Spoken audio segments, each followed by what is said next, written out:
what did you find once you got there? I mean, I've heard, just for a start, the expense of being on tour must have been an absolute eye-watering experience in itself. But the day-to-day or the week-in, week-out grind, the professionalism required. I mean, how was all that for a little boy from the Waitomo Golf Club? Yeah. It wasn't a grind, for one thing, because now all of a sudden you're in that environment that you dreamt of playing in at some stage in your career. Not next year. I mean, Mum had only just got Sky on at home 12 months before, and so I couldn't see, what I was actually trying to get myself into with the PGA Tour. I wrote away to the tour and asked them to send me a application form to the qualifying school, and that was, I filled in a couple of spots where the hell I didn't know those golf courses, and just kind of jumped in the deep end.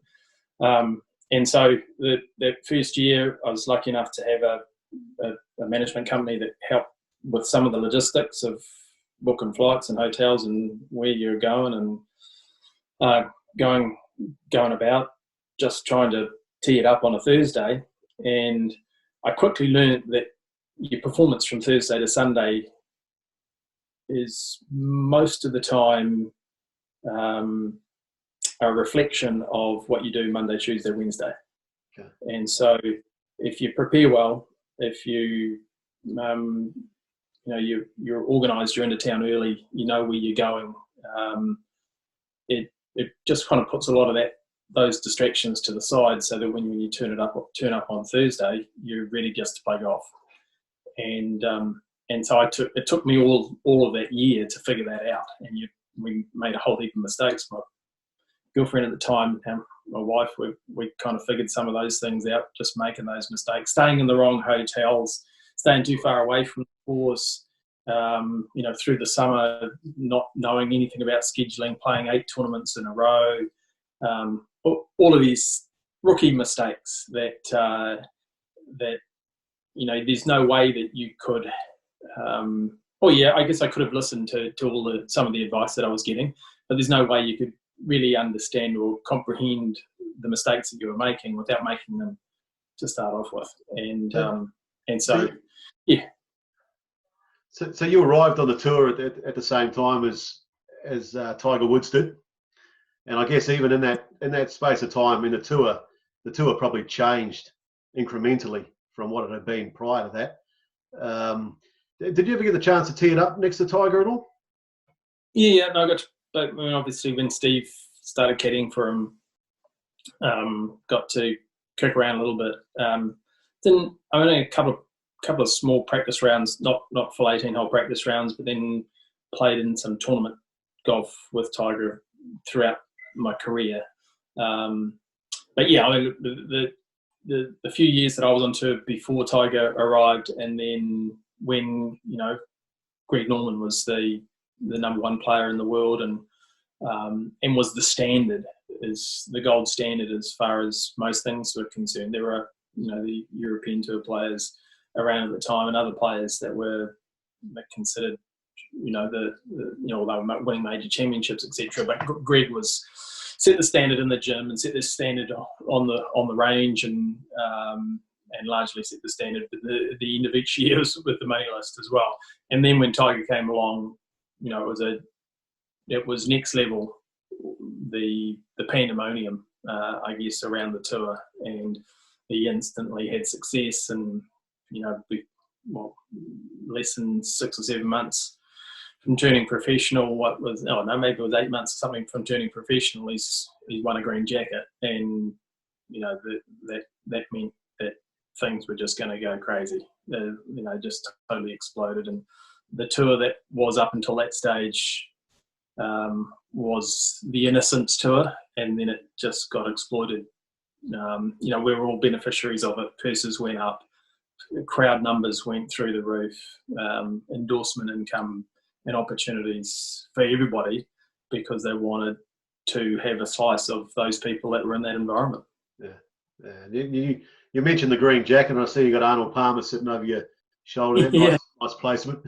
So, yeah. His father, incidentally, was a greenkeeper. He's a good man. He was too. That's right. Yep. I've actually enjoyed. I mean, it's such a disappointment that the Masters wasn't able to go ahead this year.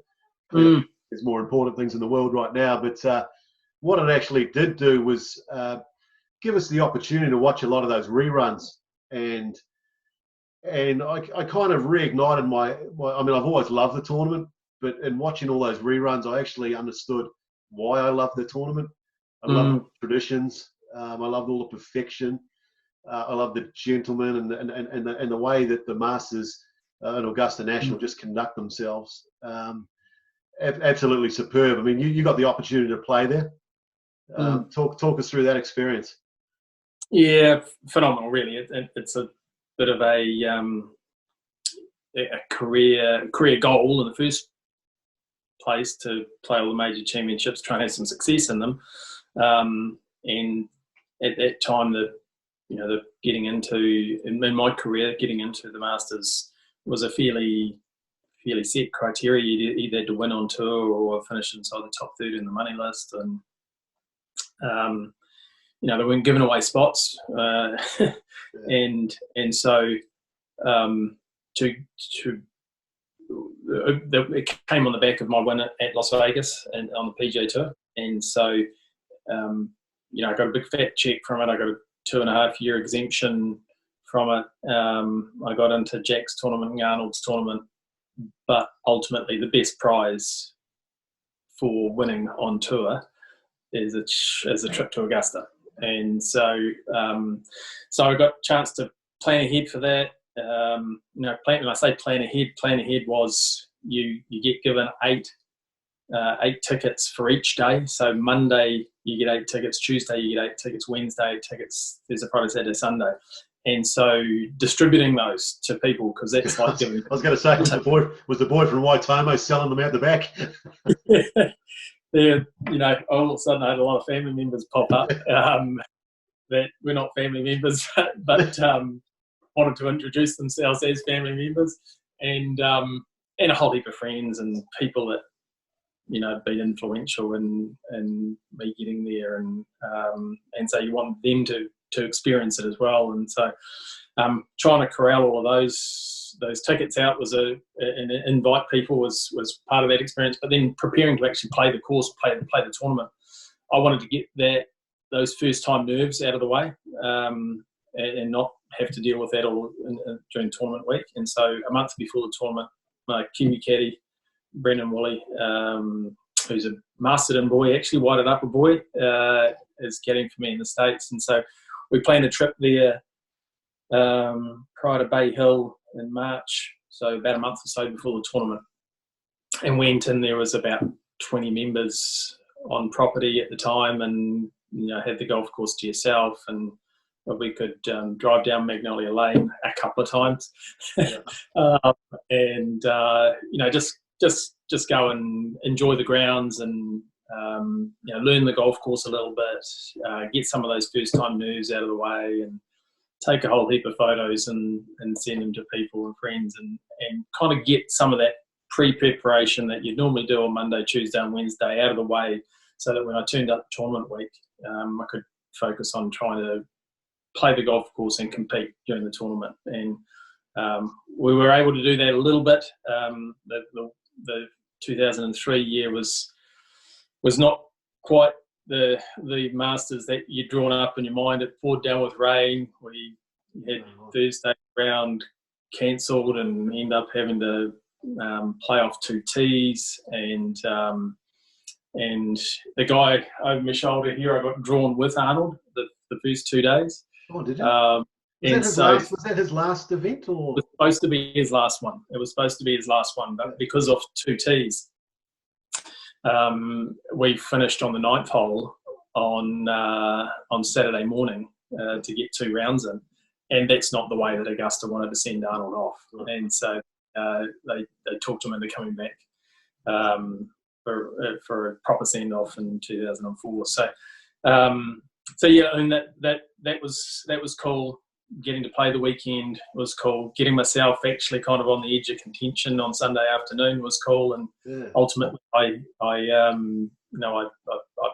got tripped up by Augusta National when trying to press a little bit on the back nine. And is it 10 or 11? Because obviously, nowadays we'd get more footage, but I remember you came off 9 and you were in reasonable shape, and then the board went up kind of 20 minutes later and you'd slipped a couple, right? Is that? Yeah, and I was actually just watching that the other day and just going through it with my son just for a bit of he was asking questions, and I remember coming through after 9 holes on the final day, and I was on the same score as a couple of guys that were on the bottom of the leaderboard, but my name wasn't there, and I think I was about five shots back at that time, and playing kind of nicely, and felt like if I could, shoot 5, 6 under, 5, 4, 5, 6 under or something on the back nine, that would be pretty cool. And hit it underneath, about 20 feet underneath the hole on 10. I hit it left of the pin on 11, had a 12-footer uphill, and hit it to about 15 feet on 12, and missed all 3 of them. And then was in the middle of the fairway on 13 of a little thin downhill lie, and most probably should have laid up, but I pressed, hit it in the tributary, and ended up making 6 at 13, and ended up spilling a couple of other shots coming down the stretch as well. But put it this way, I knew I was alive when playing 10, 11, 12, and I hit the shots that I wanted to hit to give myself opportunity of making birdies on the final day of the Masters to try and get myself in contention. I knew I was alive. Most definitely, it was the blood was pumping, the adrenaline was there, and being in that environment was something very, very cool. I didn't at all think that would be the last time that I would get that opportunity, unfortunately, and maybe didn't kind of soak it up quite as much as I should have.